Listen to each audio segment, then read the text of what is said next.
চ্যানেলে আপনাদেরকে স্বাগত। আজকে আপনাদের সঙ্গে একটা নতুন ভিডিও শেয়ার করছি। সেটা হচ্ছে, দেখুন আমার ঘরে বেডশিট ছিল, এই যে বেডশিট ছিল, বেডশিটটা অনেক জায়গায় ফেসে গেছিলো। তো গোটাটা ভালো ছিল, দু এক জায়গায় ফেসে গেছিলো।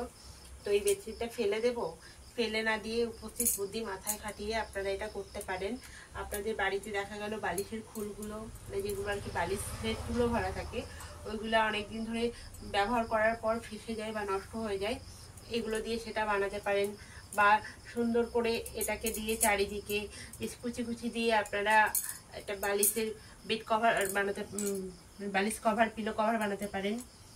এবং এরকম আমার একটা লেগিংস ছিল, এই লেগিংসটা পার্টি মানে বেড়ে যাওয়া আর কি লেগিংস, যেটা কোনো কাজে লাগে না। তো আমার এই প্লাজোটা ছিঁড়ে গেছে, এমনভাবে ফেসে গেছে এইখানটা যে কিছু করার নেই। এবার আমি ফেলে দেবো। প্লাজোটা কিন্তু নতুন, আমি একদিন মাত্র ইউজ করেছি। তো এই প্লাজোগুলোই কোনো রকম কলি বসানো ছিল না, যার জন্য ফেসে গেছে। তো সেক্ষেত্রে আমরা কি করব, এই যে বাড়তি যে ফেলে দেওয়া লেগিংসগুলো যদি এই কালারের থাকে, এগুলোকে এরকম টুকরো টুকরো করে কেটে নেব। এগুলোকে এরকম টুকরো করে কেটে নেব, কেটে নিয়ে 4 চৌকো করে কেটে নেব ফ্রেন্ড। এইভাবে 4 চৌকো করে এটাকে কেটে নেব।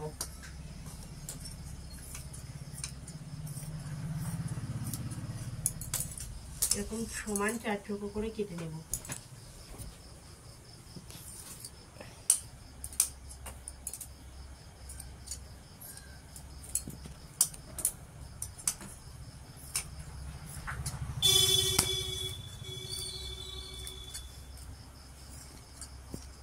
সমান 4 চৌকো করে কেটে নেব।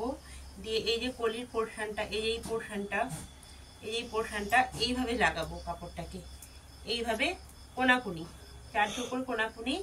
এই সাইড থেকে এই কোনটাকে ধরে সেলাই করে দেব, এবং ওটাকে উল্টো করে এই সাইড থেকে কোনটাকে সেলাই করে দেব। ঠিক সেম ভাবে উল্টো করে এই কোনটাকে সেলাই করে দেবো, ঠিক সেম ভাবে উপরে এসে উল্টো করে নিয়ে এই কোনটাকে সেলাই করে দেবো। তাহলে কিন্তু এই লেগিংসটাকে দিয়ে, এবং ব্ল্যাক কালার, এটাও ব্ল্যাক কালার, কিন্তু এটা আমার তো ভিতরে থাকবে। সেক্ষেত্রে বাড়িতে কিন্তু আপনি এই প্লাজোটা ইউজ করতে পারা যাবে।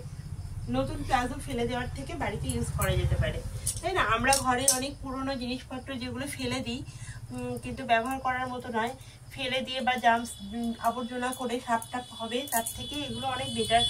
আমার একটা কুর্তি ছিল, কুর্তিটা কিন্তু দেখুন বন্ধুরা, খুব ভালো, কালারটা মোটামুটি ভালোই আছে, কিন্তু কুর্তিটা দু এক জায়গায় ফেসে গেছে, এমনভাবে ফেসে গেছে যে সেলাই করলেও মোটামুটি সেলাই থাকছে না। তাই জন্য কুর্তিটাকে ফেলে দেবো, ফেলে না দিয়ে এটাকেও আমি একটা পিলো কভার করে নিলাম। এটাকে সেলাই করে আপনাদেরকে নেক্সট ভিডিওতে দেখাবো আমি কিভাবে পিলো কভার বানিয়েছি। এই দেখুন ফ্রেন্ড, আমার আর একটা লেগিংস, যেটাই এমনভাবে ছিঁড়ে গেছে, এবং লেগিংসটা কিন্তু ভালো, প্রপারলি এখনো ভালো আছে, লেগিংসটা নতুন হয়ে আছে, কিন্তু শুধু এইমাত্র কলি না বসানোর জন্য এগুলো ফেসে গেছে দীর্ঘদিন ইউজ করে। তো এগুলো কিন্তু আমি কলি বসিয়ে নিয়ে আমি কিন্তু বাড়িতে ইউজ করতে পারি। তো ভিডিওটি আপনাদের কেমন লাগলো ফ্রেন্ড?